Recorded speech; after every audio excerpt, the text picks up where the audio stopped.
But I want to introduce Greg Bassett. Greg this is his third year with Aquinas College. He got his PhD from Indiana University. His dissertation is on normativity, discussing reasons for why we should be moral. And this paper, I think, is particularly interesting. It's called Incontinence and Perception. And what Greg wants to examine is, given that we are rational beings, given that we define ourselves to a large extent in terms of our values, and our values give us reasons for acting in certain ways, how is it possible to deviate from what our reason tells us is the right way for us to go?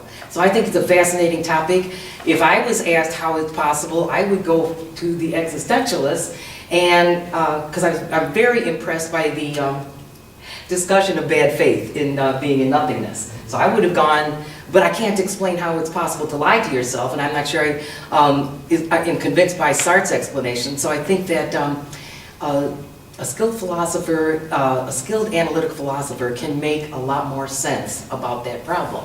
So I'd like us to welcome Greg, and I thank you again for your patience in waiting for Greg's talk.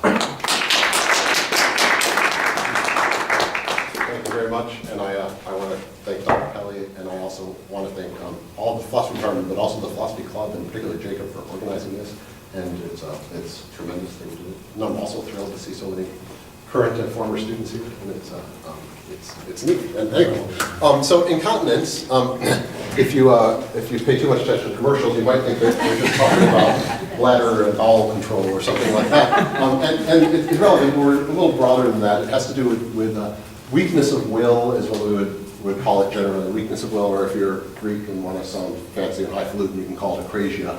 But in any case, it's this idea, and I'll talk about it in a second, that we sometimes act contrary to our own judgment. And it's an interesting topic. If you just look at it by itself, it seems like sort of interesting little puzzle, but largely insignificant. And then you realize it's one of those issues that your answer to the question of incontinence winds up having repercussions for how you think about moral responsibility, and therefore how you think about things like criminal justice. It also has a lot to do with how you think about what it means to have a belief or a judgment about something, and so there's a psychological aspect to that as well. And it has some implications for metaphysics and whether we have free will or not. And then, in addition, I think it has something to do with perception. And so what I'm going to be talking about today is what I think the question of weakness of will has to do with perception. So in any case, just before we get started, you can take your favorite example about weakness of will. So for instance, you're sitting on your couch and you know that you should be reading philosophy for your homework or something like that. You know you should be grading papers or whatever you happen to be doing.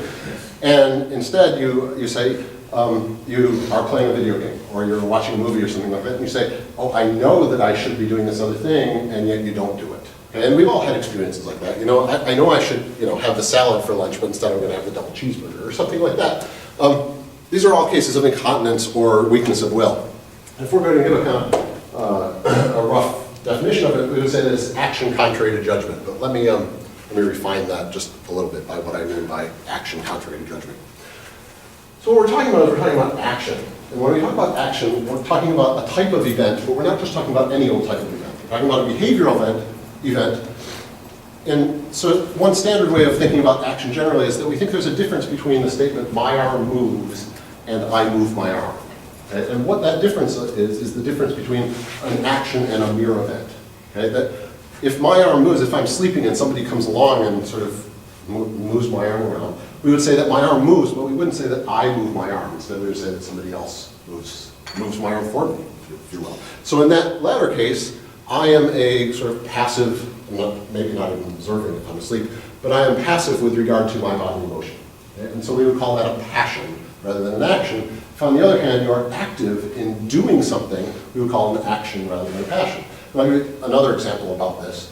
So if you're walking down the sidewalk one day and a big gust of wind comes along and blows you into the street, we would say that your bodily movement into the street is part of your bodily history, but we wouldn't say that it's an action. It was something that was done to you rather than something that you did, right? On the other hand, if you see a $10 bill in the middle of the street and you say, oh, I'm going to go, I should go over and pick up that $10 bill, it could come in handy because I need some lunch or something like that, and so you walk into the street and pick up the $10 bill, we would say that your motion into the middle of the street was not only a bodily motion, but it was an action. It was something that you did. So that's sort of what distinguishes action and passion. We think that one of the distinguishing characteristics about it is that actions are guided by the agent's mind, rather than the agent's mind being passive or irrelevant to what one does. Okay? Which raises the question, well, what sort of mental entities are action guiding? What sort of mental entities guide our actions as opposed to our passions, or our reflexes, or our spasms, or something like that, which may have a mental component, but we don't think are actions. There's been a lot of ink spilled about what sort of mental entities are action guiding, what the difference is between an action and a passion. I'm not going to go too much in detail, but two criteria that I think that distinguish an action from a passion is that actions are based on mental entities, and they must be cognitive, these mental entities. They must be coherent ideas in some sense to guide action rather than just being a sort of burst of undirected motivation, right? If you just have a burst of undirected motivation, that's not guiding an action in a particular way, but we think that ideas can guide our actions. And then secondly, these mental entities must be the agent's own. They must properly belong to the agent, rather than the agent being a sort of helpless victim at the force of these mental entities. So those two conditions, we want actions to be based on quantity or qualities of the agent's mind, which are cognitive, in other words, are coherent thoughts, and which are the agent's own. And so the natural thing to turn to would be judgments. Because we think that we have judgments, and those judgments guide our actions, or we talk about judgment-laden entities, things like intentions or reasoned choices, these sort of things which involve judgment and which you can't have without judgment. Terms like desires, we use the word desire ambiguously, so I'm going to avoid the term, but sometimes we talk about desires as if they're judgment-laden, and sometimes we don't. So I'm going to avoid that for the moment, but they might qualify. But in any case, we're talking about judgments and judgment-laden entities generally. So here's the dilemma of incompetence, or weakness of will. If a behavior is an action, in other words, it's not a passion, okay? So we do it, then it's based on our judgment. It's based on these mental entities that we have that are cognitive and are fully our own. And if a behavior is based on a judgment, then it is not contrary to judgment. That seems fairly obvious, okay? So, if a behavior is an action, it is not contrary to judgment. We have a nice, valid argument there. Okay? The problem is that we ordinarily think, and you don't have to agree with this, there are lots of famous philosophers who don't agree with this. I'm not even sure if I agree with this, but we'll run with it for the moment. And that is, we normally think that there are actions contrary to judgment. There are moments in our life when we sort of know what to do, and yet we don't do it, right? In which we judge this would be best to do, and yet for some strange, bewildering reason, we don't act on it, right? So we think that this conclusion, number 3 up here, we think that this conclusion is false, but this is a valid argument, in which case one of the premises, number 1 or number 2, has to be false. Okay? And I'm going to give a case for why number 2 is false, but I think that we need to get into the details to see why. Okay? But we're going to talk for a bit about those who reject this but statement and accept the conclusion. In any case, let me give you an example of weakness of will, example of incompetence, and then we'll have a common example and we can talk about that. But you can go with your own if you prefer the example of playing video games instead of reading philosophy, whatever it happens to be. So I'm going to take a character, call him Melvin. Okay, I'll explain why I call him Melvin in a second. But this person named Melvin knows that eating the hot fudge sundae in front of him would be the wrong thing to do. He's both diabetic and he's lactose intolerant. He knows that it would just be the wrong thing to do, but he eats it anyway. Okay? It's not like there's no gale force wind that blows his face into the hot fudge sundae or anything like that. Okay? He eats the hot fudge sundae anyway, and then the question we ask is, can we explain his behavior? And the answer would be, well, yes, if it's not an action, if it is that gust of wind or something like that. And yes, if it was his judgment that he ought to eat it. But assuming that those are true, if he goes ahead and eats it and he genuinely believes that eating it would be the wrong thing to do, how can we explain it? Okay? And I happen to know somebody named Melvin who is very weak-willed, and if you put a hot fudge sundae in front of him, and I've told him a million times that they're very bad, it's very bad for him, and he just doesn't listen, and he will eat it anyway. So I thought I would show you who. This is Melvin. Melvin is very weak-willed. He makes up for it by being cute, but that's in any case, so how do we solve this dilemma of incontinence? Okay? Well, the first strategy, this is sort of traditional strategy, I actually list 2 up there.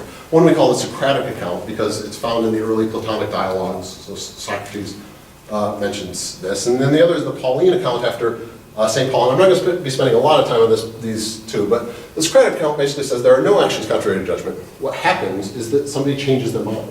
So you put the hot flush sundae in front of Melvin, and because it's so close to him, it's so there, he exaggerates really how good it is. Okay? And in contrast, the sort of long-term health benefits of refraining look smaller. So that in the same way a building far away looks small to us, right, smaller than it is, so the goods that are far away in space and time look like they're not as important, even though if we could properly measure, we would know better.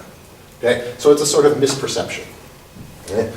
So if we examine this quickly, there's David's famous painting of Socrates.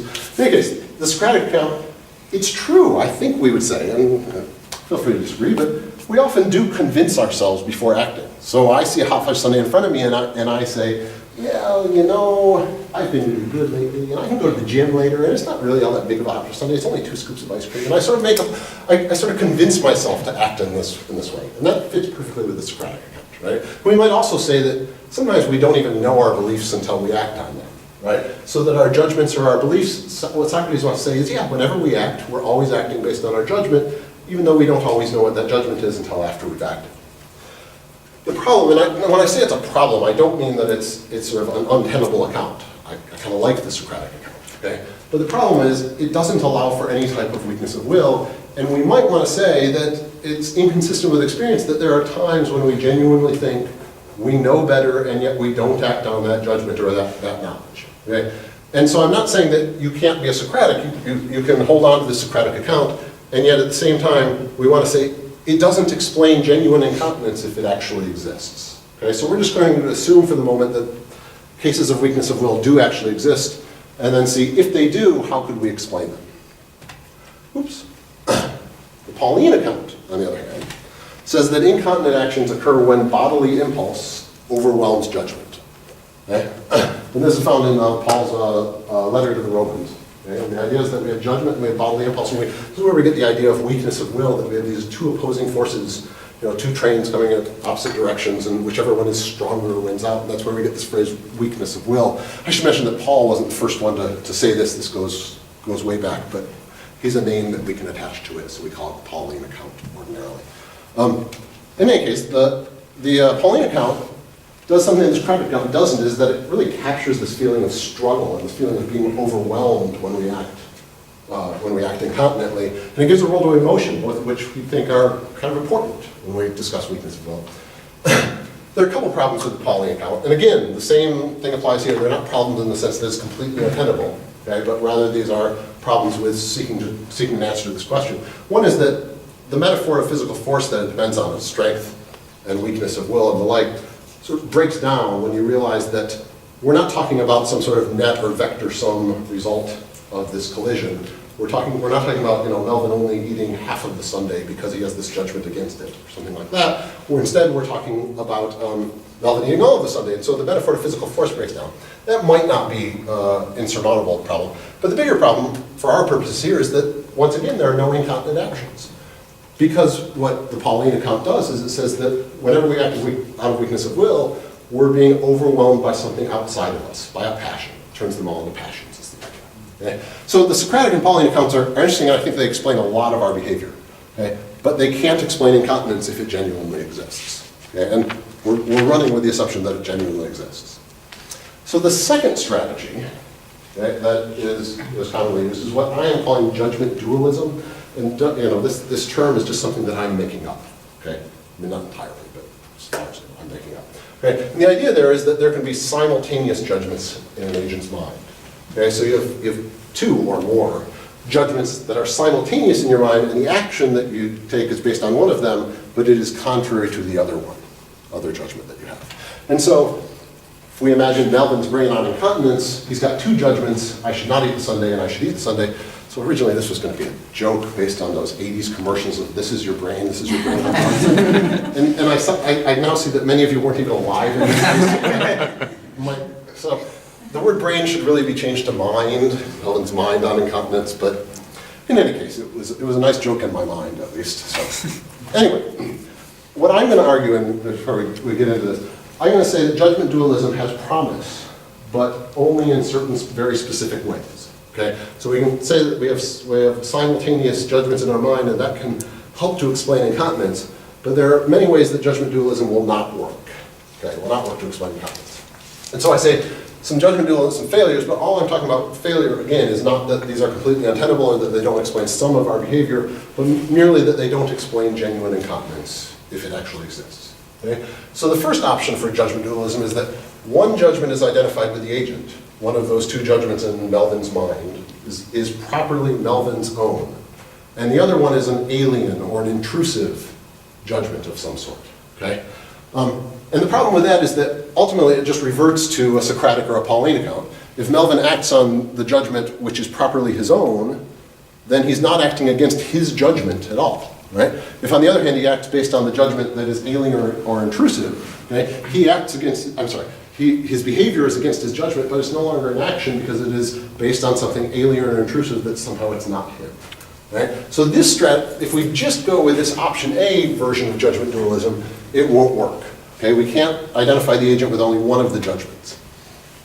Option B says, don't identify the agent with one of the judgments at all. Identify the agent as separate, the agent, the person, okay, Melvin. Okay? Identify the agent is with neither one of the judgments. The agent chooses which judgment to act on. Okay? So you're given two judgments, and then the agent says, I will act on this judgment rather than this judgment. Okay? And then a sort of version of this isn't quite judgment dualism, is that the agent chooses whether or not to act on judgment at all. So I can act on my judgment, or sort of what I think is the right thing to do or what I ought to do, or I can just ignore that and kind of perversely act against it. Okay? So the will, or this choice that one is making, is what I call causality distinct from one's judgment, one's intellectual capacity. And this is something that is, depending on where you read, but something that, an idea that's found in Aquinas, is found in Kant. Descartes actually goes for this option B prime, or if you prefer. It has an existentialist ring to it, and I say that with some trepidation because Dr. Kelly might disagree, and that's I think it has a sort of, the self is removed from one's judgments to some extent. Okay? The problem with this is similar to the problem of the last one. Okay?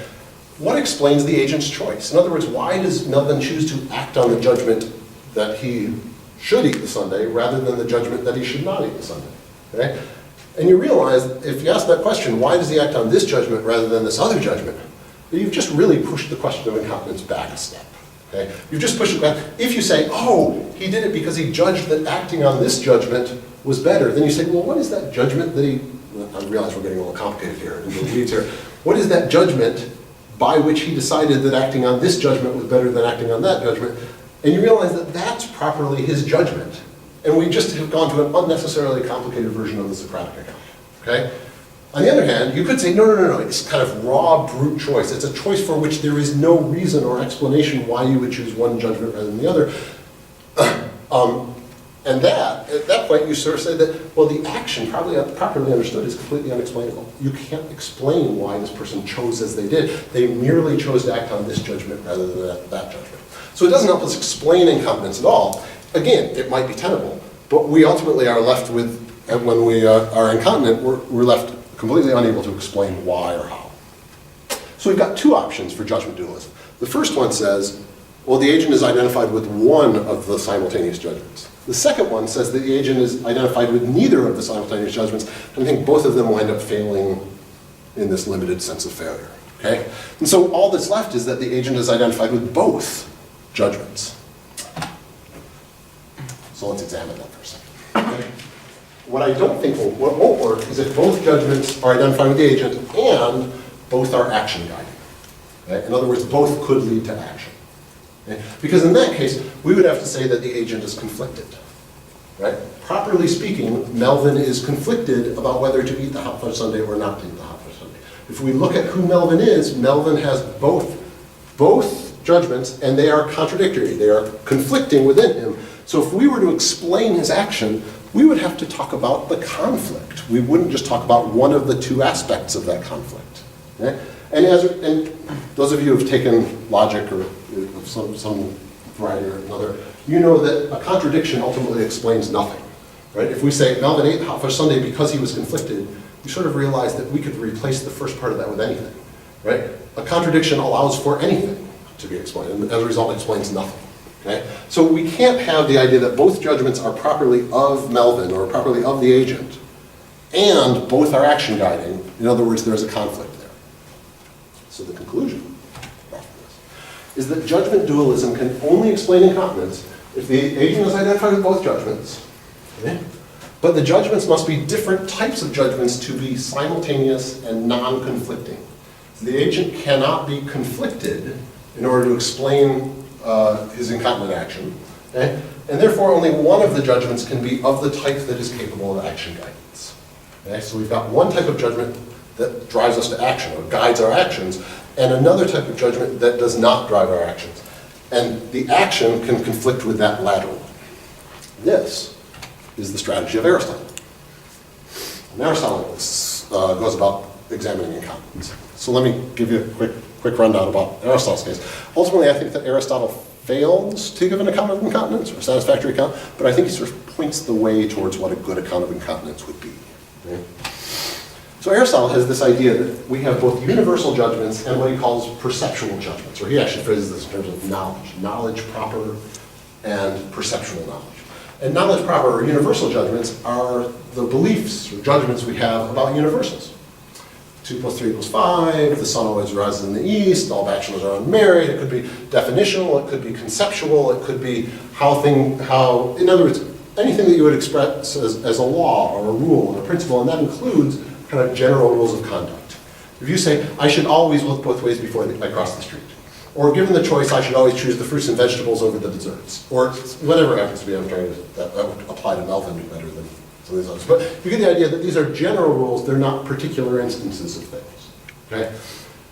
On the other hand, perceptual judgments are applying those universals, applying concepts to perceptual experience of some sort. Okay, so this is a chair, that's coffee, this is an Aquinas student, this is whatever we happen to have. In some sense, we take what is given to us in terms of our sensations, or what is within our sensory field, and we apply concepts to them. We see universal types in the particular things. Okay, so I say this particular thing is a chair, I see it as a universal type of thing. Okay, so perception involves seeing the universal in particular things. So there's a distinction between these two things.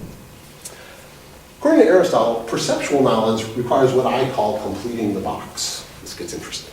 Okay, so how many of you right now, this not too well, but how many of you right now see a cube or a box up there on the screen? So I thought, okay, now then the interesting question is, and those of you who are taking my class right now, you've already seen this before, but it's lots of fun. How many of you see a box with this at the front? Okay, and then how many of you see a box with this at the front? Kind of stretches back that way. Yeah, and you can kind of switch back and forth between the two, right? And so what Aristotle is saying is that given our sensory field, whether you think of that as your visual field or your oral field, right?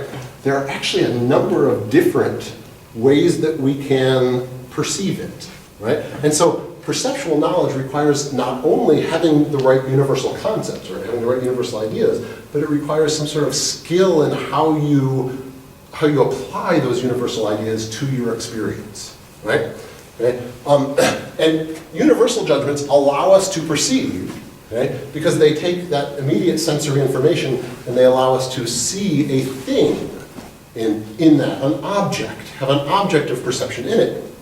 He says, but perceptions require, or perceptual knowledge requires more than merely seeing a type of thing. It requires seeing a type of thing in the right way. So you see a box. Now, how many of you saw just two-dimensional lines up there rather than a box? None of us, right? Right? That's not how seeing works, right? Seeing works by completing that box somehow. But the way that we complete it, and Aristotle's very aware of that, the way that we complete it is depending upon what concepts we have, what general rules we have, how we think of the way the world works. Okay? What's interesting about Aristotle is Aristotle says that actions are particular. They're like perceptions. They require some skill in applying general rules of conduct to them. So we need to know exactly what situation we're in and what we're faced with to really act well. Okay? And the way he does this is what he calls the practical syllogism. Practical syllogism is, in order to act for a reason, okay, we need actually several different types of judgments go into an action. There's a universal practical judgment, and I give the one that's relevant to Melvin here. Lactose intolerant persons ought not to eat hot fudge sundaes. That's a pretty good general rule of thumb, right? Okay, I mean, there may be exceptions here or there, but it's a good rule of thumb. It's how we get along, right? On the other hand, there's a perceptual judgment, a judgment about what is in front of him. He says, this is a hot fudge sundae. And then there's a further perceptual judgment, I am a person, right? You combine these three together, and you get a conclusion, and the conclusion of the syllogism is the action. In this case, the conclusion would be, I ought not to eat this, right? Yeah, I am lactose intolerant. He says, I ought not to eat this, and he says the conclusion of the syllogism is the action. So somebody who is in essence, you don't have to spell this out or say it or write it or anything like that, but is in essence thinking, I ought not to eat this, he says, will act not to eat that. Right? They really will. They'll go ahead, they won't act. If Melvin were thinking this, if Melvin had these judgments at that time, he would not eat the sundae.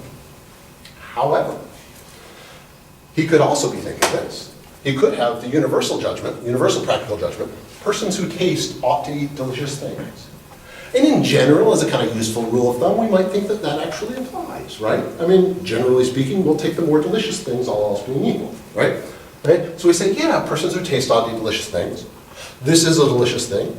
I am a person who tastes, therefore, I ought to eat this, right? Okay? And you sort of see how you could get the same action, or I'm sorry, you could get different actions depending upon which universal judgment you think is applicable in that situation, right? Okay? And so it requires some skill in figuring out, which universal judgment applies at which time. Now notice something. This universal judgment and these particular judgments are not false properly, but they are a bit incomplete, right? They're not seeing what's in front of him fully for what it is. They're only seeing one aspect of it. Okay? So when Aristotle says that when we act badly, okay, it's not necessarily because we have false universal general rules of conduct or perceptual judgments per se, but they are false only insofar as they are incomplete in that way. Right? And so in continent action, one understands intellectually, in terms of universals, in terms of general rules of conduct, what to do, right? But miscategorizes what the action, in particular what the things in front of them are. Okay? And so I just want to mention, I want to sell sort of, I think Aristotle makes a lot of sense here, that we commonly miscategorize things, right? We see, for instance, I say bees merely as nuisances, okay? And if you see bees only as nuisances, bees out in the field or something, then you're going to spray a bunch of pesticide all over the place, kill off all the bees, right? But really, to what you should be seeing bees as are not only nuisances, but also pollinators and also part of a complete ecosystem and all these sort of.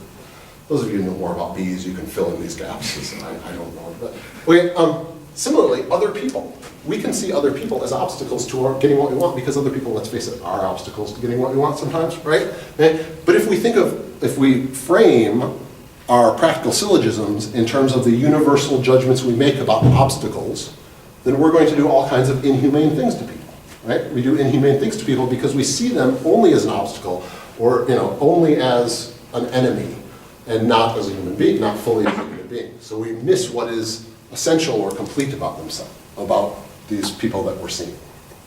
So Aristotle's account makes quite a bit of sense, right? And notice what's going on here. He says that we act contrary to our judgment. We act contrary to our universal judgments, our general rules about what to do, because we misperceive what's in front of us. Okay? So Aristotle's account, I think, seems plausible because it explains how action can be contrary to universal judgments. Universal judgments are not the judgments on which we directly act, but they're the judgments that we indirectly act on. Okay? So they're contrary to our universal judgments or general rules for living. The problem with Aristotle's account is that about particular actions, Aristotle is essentially a Socratic. And he admits as much, he realizes this. He says when it comes to particular actions, you never actually act contrary to your judgment about what to do right now. Right? You only act contrary to your universal judgments about what to do generally, right? And I want to say, hang on, when we're talking about incontinence, we're not talking about these kind of acting contrary to our general rules, right? I mean, you can. One can be an Aristotelian. But we think that we've had the experience, at least, when we are weak-willed, we say, no, I'm acting contrary to what I think I should do right now in this particular instance, right? So Aristotle gives some account of incontinence, but ultimately can't explain what we ordinarily think of when we think of incontinence. So what's needed? The action guiding entity, the action guiding that judgment, must be a different sort of judgment than the belief about what to do in the particular instance, not merely a belief about what to do as a kind of general rule. And the action guiding entity must be at least as endorsed as the belief about what to do. The particular belief about what to do. And so the proposal I'm making is that it is possible to judge coherently before you apply concepts, before you can phrase something in terms of a sentence, before I can say, I ought to eat this Sunday, or something like that, it is possible to make a judgment, a perception, which involves a judgment, which is coherent and which can be action guided. In other words, we need a stage between brute sensation and the application of universal rules or concepts to that sensation. In a stage between that. I'm giving a quote here, I'll explain who this is from a second. It says, before I can say, this is red, and I conceptualize it and I connect it with all of the other things that I also call red, okay, I must first have merely appreciated that color palette, or that thing that is in front of me, the object of my perception, simply as it is, before I then put it into a category. Okay, now this is a controversial idea about perception. That's the idea, which because it's like certain others I happen to call by the same name, or red, okay, so I appreciate the thing in front of me, the object of perception, merely as itself, before I then draw on how it's related to other objects of perception that I happen to have.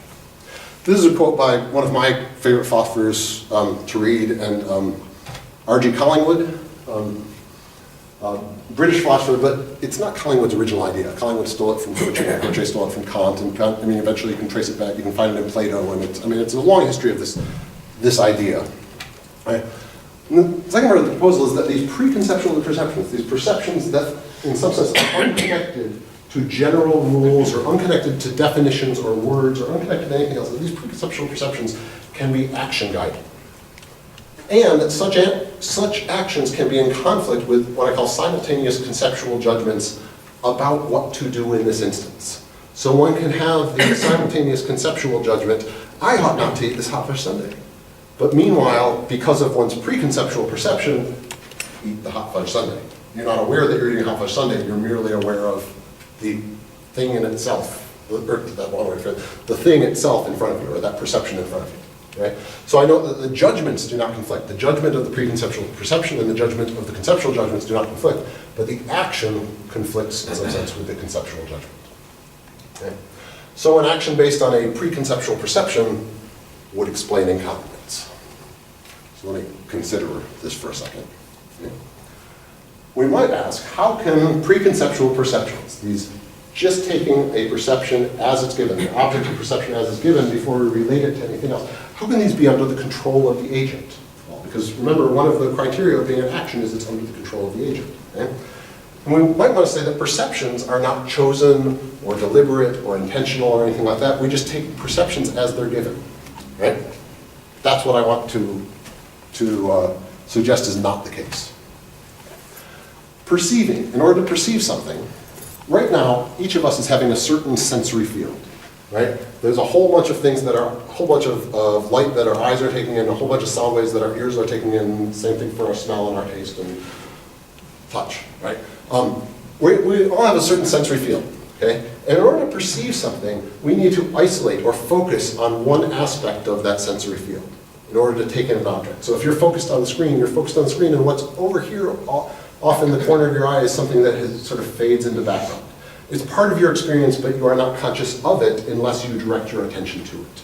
Okay? So attending to an object to perceive it requires that you have a sort of foreground and a background to your sensory field. And that applies to not only vision, but also to hearing and touch and everything else. Okay? But here's the key step.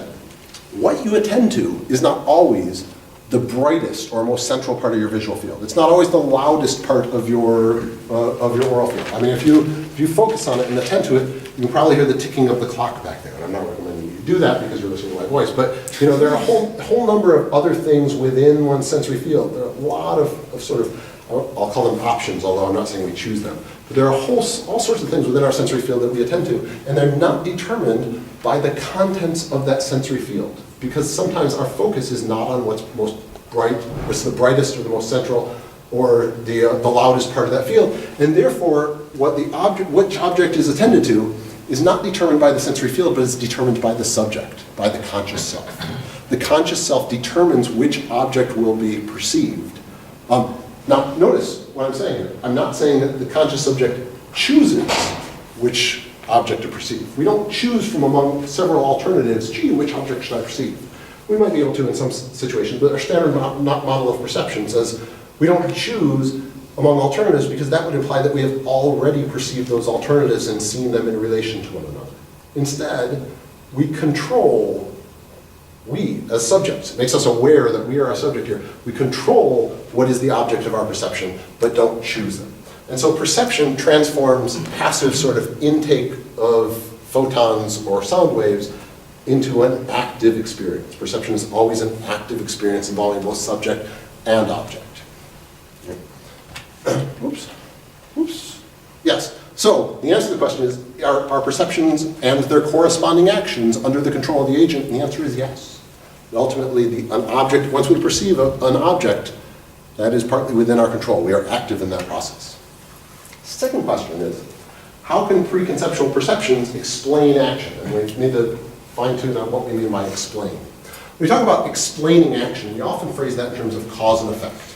And we often think of cause and effect in terms of consecutive events. One event, another event. The example I give in class all the time is you flip the switch and the light comes on and you say that flipping of the switch caused the light to come on, right?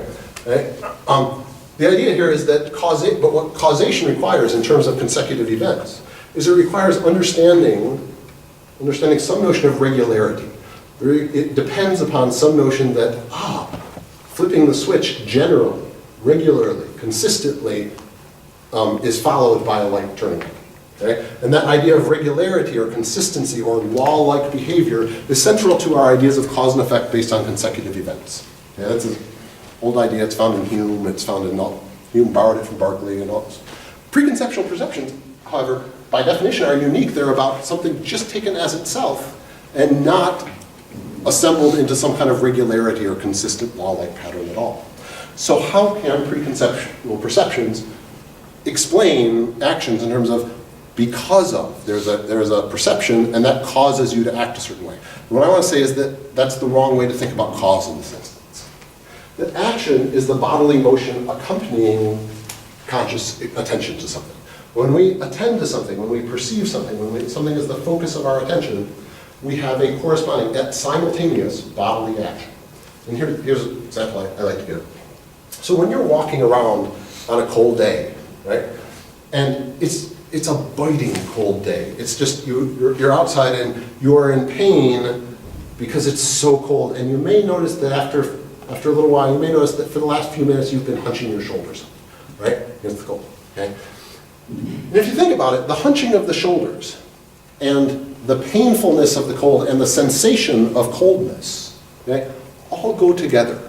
The sensation does not cause the emotion, which then causes the action, but the three all go together, and we can see this by the fact that if we just focus on relaxing our shoulders, in other words, we reverse the process that we usually think of in terms of, we just relax our shoulders a little bit, suddenly the cold will no longer be a biting, nasty, painful cold, it can be a kind of refreshing cold, right? So the sensation and the emotion and the bodily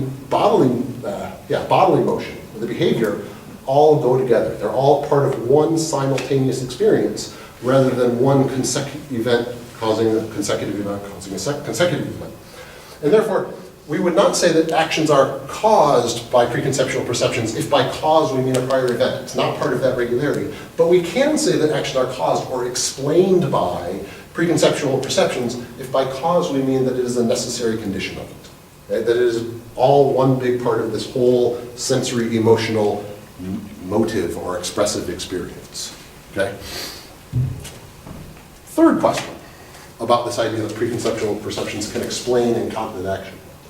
How can preconceptual perceptions be cognitive to guide action? How can they be coherent, full coherent thoughts? Okay? Because we think that thoughts, unlike just sort of feelings or other mental entities that we have, are bivalent. Okay? By that I mean simply that they can be true or false. Okay? Those of you who have logic have heard this probably term bivalent before. Okay? But if the perception is expressed in terms of a true or false sentence, the only way to express it in terms of a true and false sentence or a proposition is to put it in terms of concepts, the sort of language that we're used to, or commonly used to. So I ought to eat this sundae or something like that, which we might say is true and false, but at that point it becomes propositional, it becomes conceptual. Okay? But we're talking about things that don't have that proposition at all, that aren't sentences in some sense. My answer to this question is that preconceptual perceptions do have the bivalence needed for cognition, for having being a coherent thought that therefore can guide action. Okay? And the reason why I say they have this bivalence, or in some sense they're true and false, although you might not like the words true and false, is that the process of transforming an impression, or this brute sensory intake, into an idea can be incomplete. It can fail. In other words, you can fail to see fully what's in front of you. Along similar lines to what Aristotle thought. But Aristotle thought that was miscategorization, and I want to say that it occurs prior to categorization. Okay? In other words, one can not attend to an object thoroughly enough to make sense of it. That's phrasing it in terms of coherence. So our experience is in some sense not fully understood. Okay? As it is. And I would say that's how most of us experience most of our days. We don't fully understand what's in front of us, we just automatically or too quickly categorize it in some sense. Right? It's snowing, but we don't fully see the snow for what it is. Okay? Or, this is really the same thing, it's just expressed differently. One does not really fully face up to one's experience and what one is experiencing fully, so it remains in some level on an unconscious or subconscious level rather than fully being conscious of it. And that is a sort of an inability or a refusal to accept it as one's own. Or I shouldn't even say refusal, it's sort of one happens not to accept it as one's own, let's say. In that sense, we would express that in terms of honesty or an acceptance of one's own experience as one's own. And so preconceptual perceptions have an element of bivalence because they can be more or less coherent or more or less honest. And we might say that coherence and honesty aren't exactly the same as truth and falsity, and I may agree with that. Okay? But it's enough to give us the bivalence necessary for action guiding thought. Right? And so those are 3 objections, and there may be plenty more. A few concluding thoughts. I think that most of what we call weakness of will or incontinence can be explained entirely in Socratic or Pauline terms. That's fine. As I said, there's nothing wrong with the Socratic or Pauline. I mean, there may be. It's a discussion for another day, okay, whether there's something wrong with the Socratic or Pauline account. But if we're talking about genuine weakness of will, it requires that our judgment, our preconceptual judgment, can escape our reasons, can escape our concepts, so that we can coherently, fully make sense of an experience of ours, and yet it is ineffable. We can't express it in words fully. And those are the moments when we have genuine weakness of will, when we have genuine incontinence. That we recognize something in front of us, whether it's the ice cream sundae, which we're not calling ice cream sundae, we're just talking about this particular thing in front of us. We can recognize some things as special, as of incommensurable value, as in some sense not fitting into our prior ideas or our prior concepts about what is good or bad or right or wrong. Okay? But when we do so, it requires what I'm calling the rational conclusion, or the conceptual conclusion, that we have done wrong. So we have the conclusion that we have done wrong, and at the same time, what we're doing makes such perfect sense when considered by itself. And what this means is that genuine weakness of will can be epistemic. In other words, it can increase our knowledge because it forces us to reform our concepts. The way that we thought about our lives and the general rules we had for how to go about living our lives, in some sense are incomplete. There is a value that we're missing out. And it means also that strength of will. If we are truly strong-willed and always do what we conceptually think ought to be done, and everything that we do fits neatly into our pre-existing concepts and rules about what to do, it has its own limitations because in some sense we can't learn from experience. We can't learn from experience and revise our concepts to fit with this new perceived value or new perceived things that are part of our experience. And that's all. And I realize I've been talking really fast for the last 42 minutes. Okay? But so that's my, I hate to call it a solution, but that's my best explanation for how genuine weakness of will actually could occur. Okay? So thank you very much. And now we'll open it up to questions.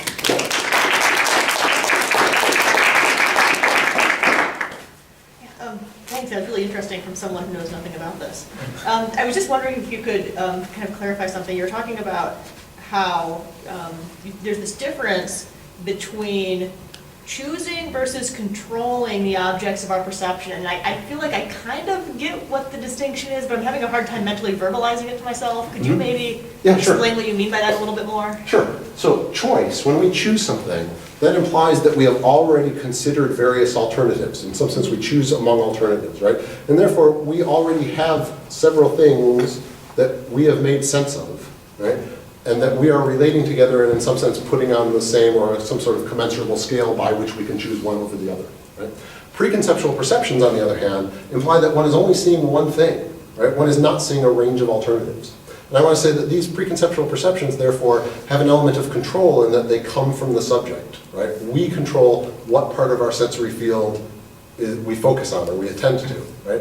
And at the same time, they're not a function of choice. They're not a function of considering this alternative and this alternative and this alternative and weighing them against each other or relating them in any way.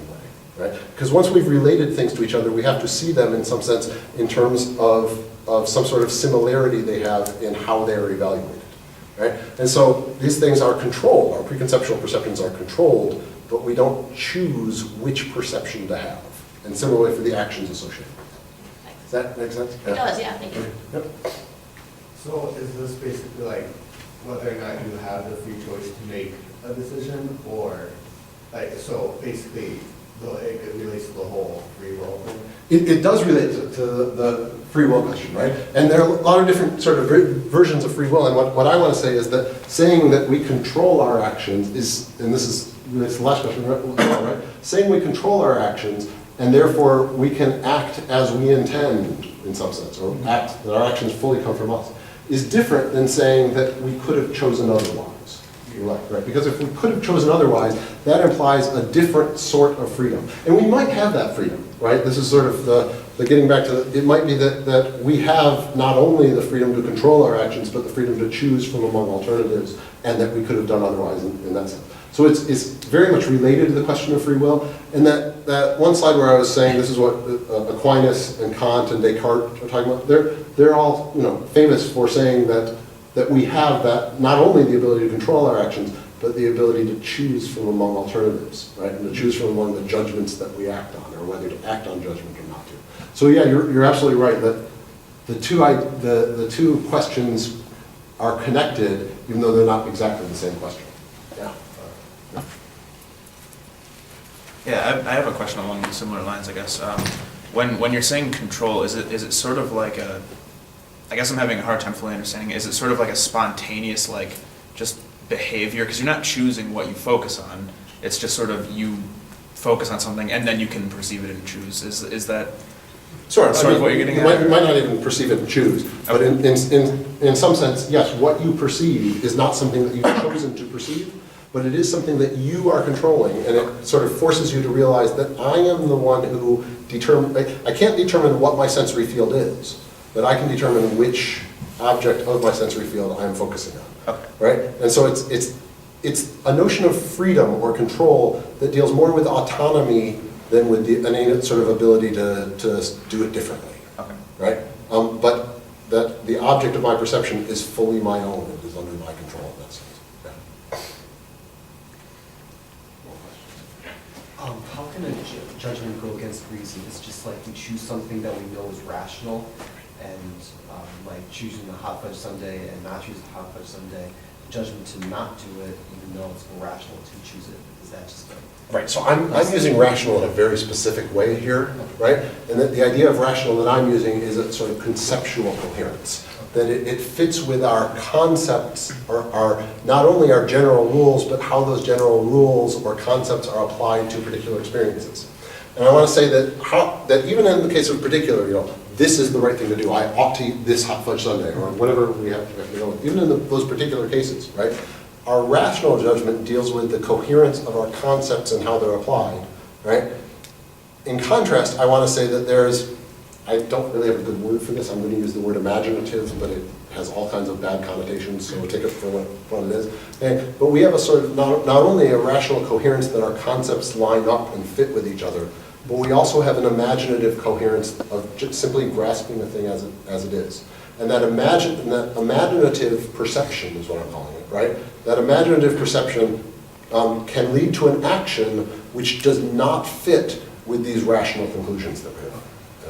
And yet that's fully an action, it's fully of our own, it's maybe fully coherent, that's all. But that coherence is not a coherence of our concepts or words things that we could express in words. Okay? So, yeah, I realize the word rational is a little fuzzy at that point, but that's how I'm using it. Yeah. You may have already answered this, a little bit earlier in the presentation. But when you're talking about coherence, rational being the coherence of concepts, would it be coherence with the totality of concepts or a particular set of concepts in an instance? And like, how do you measure like what you're dealing with at one specific time? Yeah, that's a really tough question. When we talk about an idea being coherent, are we merely saying that it fits with some other concept or with all of our concepts in our brain? Or what? That's a question, Mike. That's a little too big for me in some sense, right? In some sense, you're right. We could use it in either way, right? We could use it to describe either, oh, this fits with these other ideas or these other rules or these other definitions of things that we have in mind, right? Or we could say, this fits with all of my other ideas. What I'm saying here is that there can be a lack of a fit between a preconceptual perception and all of these other, and at least some other ideas in my mind, right? There's that lack of a fit there, but whether it, fits into the totality or not is way too big of a question for this. Yeah. So some of you have taken class with me before and have read Collingwood, and you may recognize this. And some of you took a class with me and read Kant's Third Critique, and you may recognize this idea that we can recognize a coherence independent of concepts. So you sort of see how there's a long tradition of this idea. Greg, I don't understand the coherent but ineffable is possible. So I'm thinking about that Hot Fudge Sundae. It coheres with some of our desires. And are you saying it's ineffable? So it makes sense, it's meaningful, but it's ineffable. What is ineffable about it if it's coherent? That's where I'm lost. Right. Okay, so Melvin, right? Melvin is perceiving something in front of him, and it makes perfect sense. It's a completely coherent thing that he is perceiving, okay? And whether this applies to Melvin or not, we'll leave off for a second, okay?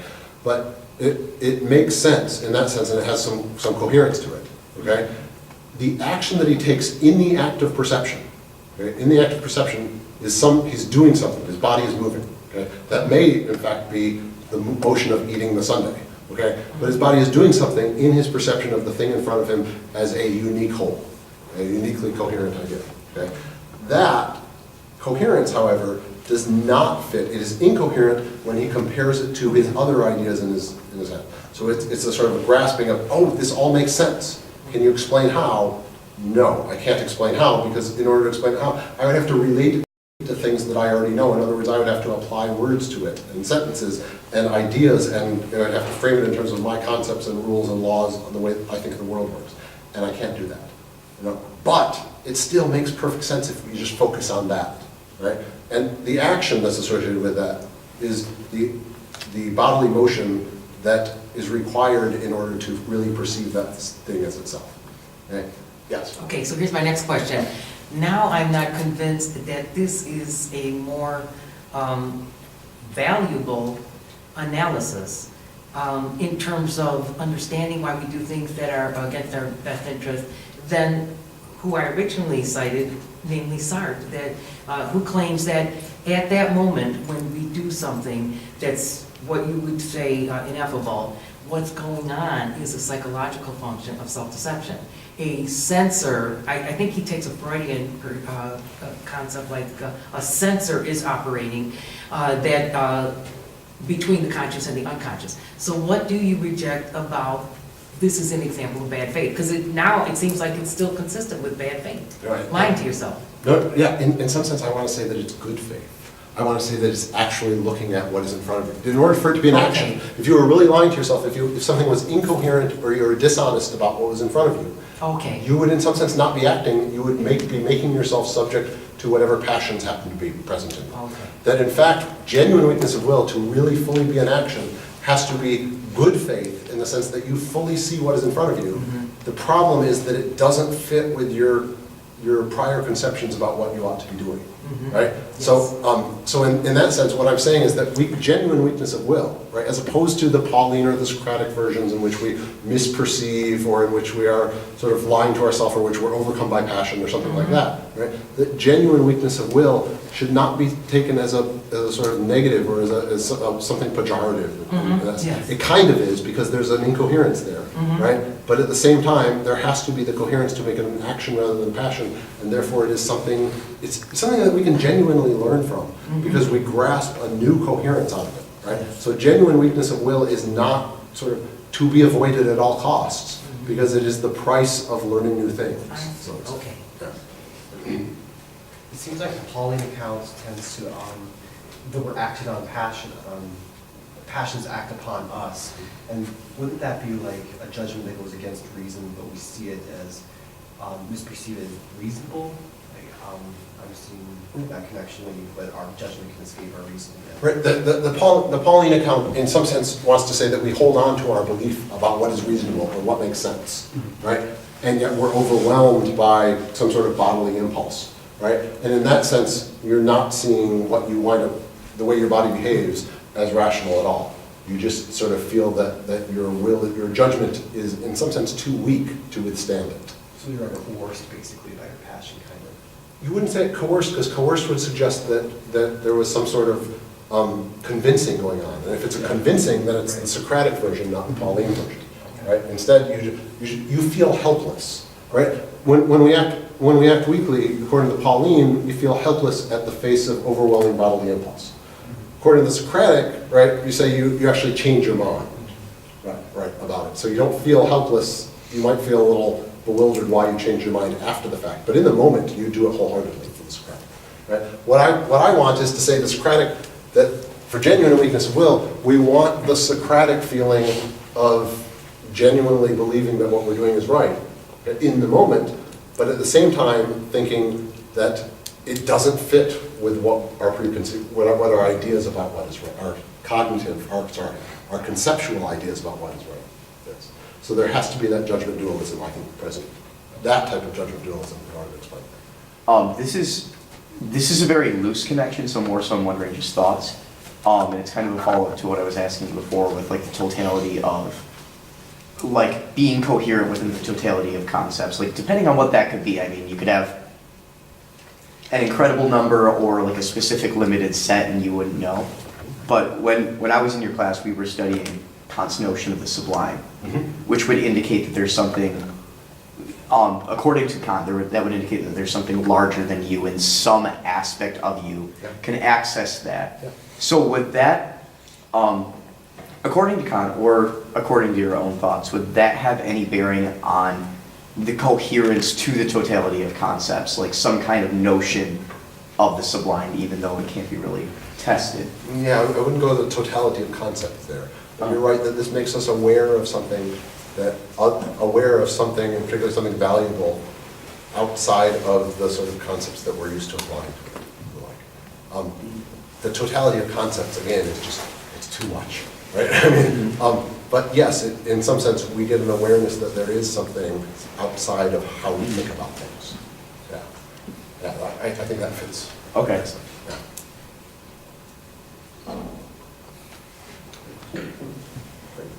Oh, go ahead. This makes me think about a lot of things which may or may not be relevant, and so I'm trying to pick from the possibilities. The first one that came to mind is actually attention deficit disorder. And I don't fully understand the relationship between philosophy of mind and psychology. I know that there's a lot of back and forth between them at this point.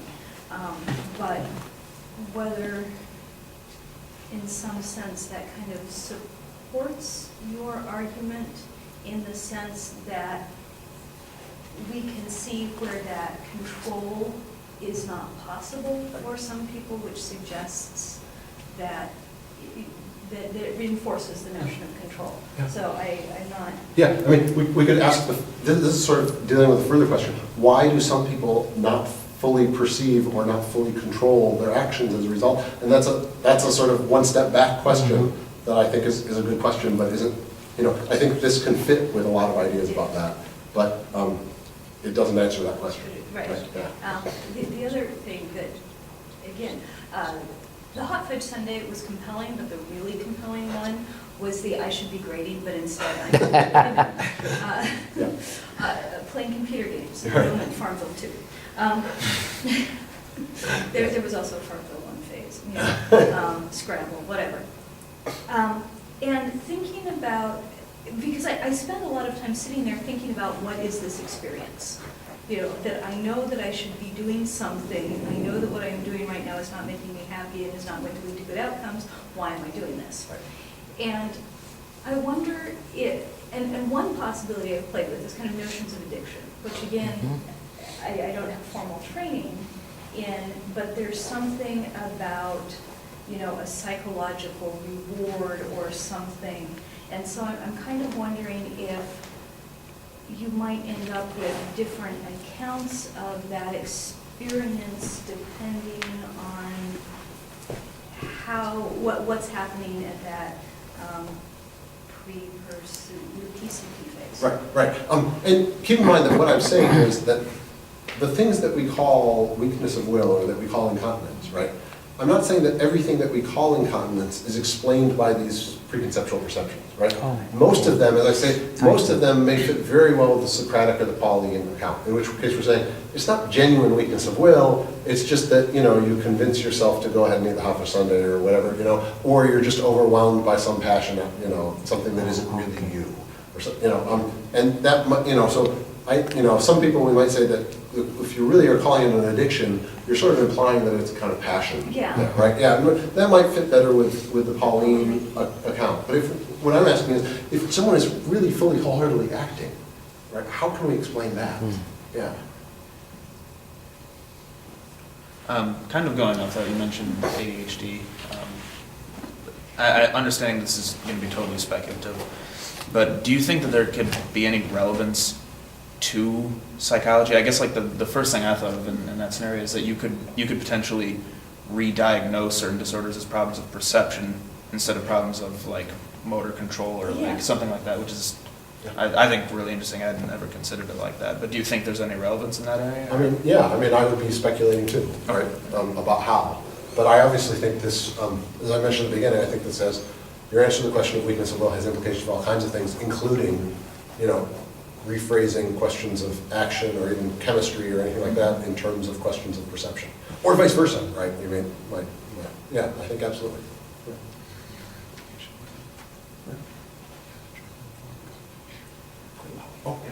I'm sorry, I'm still working on the argument, and I was doing really well up until the end, and then, the 11-second attention span, whatever it is. So, could you just, in terms of those coherence, could we do the hot fudge sundae one more time and explain how I ended up eating the hot fudge sundae? Yeah, sure.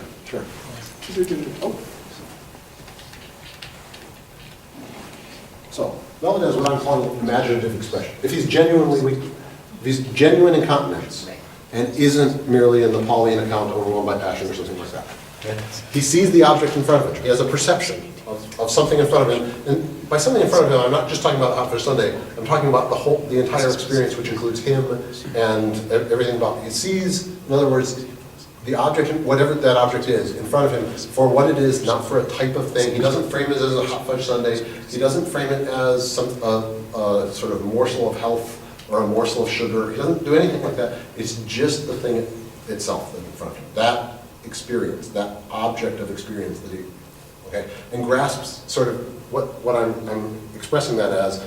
It is sort of a coherence or a value to it that he sees that is unique and incomparable. Okay? In the same way we might sometimes see people as just of unique value and incomparable to other people in that regard. But Melvin fails to relate that imaginative idea, that idea of this incomparable thing that is fully coherent itself. Okay? And in the course of getting that, he's moving. And his motion is perhaps the eating of the sundae or whatever. Right? In the course of, he cannot relate that coherent in itself thing to the rest of his ideas, which include conceptual ideas like, I ought not to eat hot fudge sundaes, or I ought not to do this. So there's a tension. It's not a tension between his judgments, it's a tension between the action that the preconceptual perception bit goes with and his judgment about what he ought to do put in terms of words. Okay? And so, as I say, he's more bewildered than regretful. He sort of regrets it because he says, oh wait, I shouldn't have done this because it doesn't fit with all my ideas about what I should be doing. And at the same time, oh, it made such perfect sense at the time. Right, exactly. So is there an account of how or why or when that happens? Because things like It's sort of motivated, you know. I think sort of, we can get a sort of facsimile of this when, and Collingwood puts this in terms of art, right? That when we come across an artwork that we just think, oh, I see how it all works, and we can't explain why, right? That is comparable. And in order to see how it all works, in some sense, you have to move, you have to be actively engaged with it, right? And your body winds up moving often as a result. You kind of wind up dancing with the artwork, right? And it's that idea that when we're fully engaged in something totally makes sense, then we are the ones who are doing the bodily motion rather than it happening to us. And when we do that, that isn't an indication that we're doing it because of our previous conceptual ideas, but rather that we are sort of forming the material which allows us to then have form conceptual ideas out of that. Yeah. Can you explain your conclusion on the intellect and will dichotomy? Like, I don't remember what you said about I'm not sure I had a conclusion. I had, the one traditional response to incontinence, judgment dualism response, is to say that the will is a causality independent of your intellect. And so you simply choose, you don't choose for a reason, in some sense. Okay, and that's this idea that when you are given two judgments, or two reasons for acting, okay, ultimately what you do is you choose which judgment or which reason to act on, right? And this is sort of, it removes the self from one's judgments or one's sort of intellectual rational capacity in that sense, right? And that idea that fundamentally who we are is we're choosers, but not choosers because we have reason. I didn't come to a conclusion about that. I said that ultimately leaves us with an account of incontinence that is inexplicable, that we can't really explain, right? But I didn't say that was wrong or anything like that. I mean, here we're getting into questions of free will, right? And what it means to have free will, and by free will, whether we mean a kind of autonomy, which fits with my version, or whether we, in fact, means, oh, you have these options available. Okay. So Robert force would be like an impulse that is based on the strongest one, right? Yeah, I mean, Aquinas calls it, no, it wouldn't be based on the strongest one. Okay. It would be free. It would be free to choose, yeah.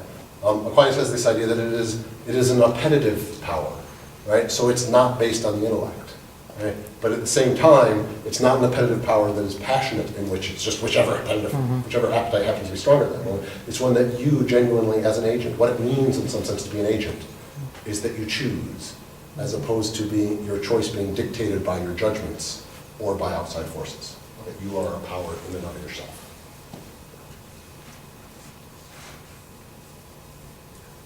What I still can't quite buy is more the question of what the contents of consciousness possibly may be.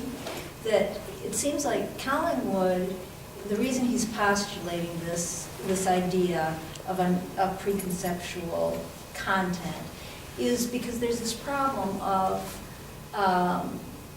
how you're ever going to be able to, in the first place, make universal judgments, say this is an instance of red, if earlier you hadn't, when you saw different instances of red, in some way recognized that they had this similarity, and that was a conceptual thing that you did without putting a word to it or without classifying it. What that would be like to have that recognition of redness without classing it, without attaching a word to it. I think I can't make sense of it. And it suggests that there can be a content of consciousness that is absolutely particular, and that's the part I don't know that I can buy. This is the problem of empiricism, and I myself don't buy it half the time. Right? The problem of empiricism is the idea that our concepts are built out of unique, experiences. Yeah, unique experiences in themselves, and we only have a concept of red or the like because we have these unique experiences, which perhaps by chance or perhaps for some other reason we happen to link together, and so we get a concept of red. That's the problem of experiences. Why do we link those things together in the first place, and how do we get this sort of preconceptual experience in the first, we can't make sense of it in terms of our words and like, right? And Collingwood sort of yeah, I mean, Collingwood is an empiricist in this way, and you're talking about exactly the problems that empiricist has to face. At the same time, you know, I want to say that we learn from experience, right? And in order to say that you learn from Yeah. experience, it seems like you have to have that coherence of experience without it being coherent simply because it fits into your preconceived notions, right? But that's, I mean, that's even goes back further than the problem of weakness of will. That's the empiricism, rationalism debate, right? Yeah. Yeah. So I don't have a neat answer for that. I'm saying I think this is necessary in order to have genuine weakness of will, but don't take this as I'm saying this is true or something like that. But that's how we could explain weakness of will. That's all I'm saying here. Yeah. Great. And hey, only an hour and 7 minutes. Thank you, Greg. That Thank was you. a wonderful presentation. Thank you. It had practical implications, it was clear, it was thought-provoking, it used philosophical tools to help us understand issues that previous philosophers may not have grasped as well as I think you have. It opens the door, liberates us for all types of new addictions. No, I'm kidding.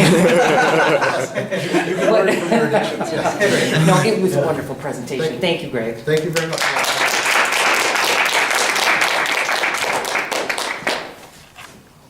Anyway, and there are cookies back there, so please take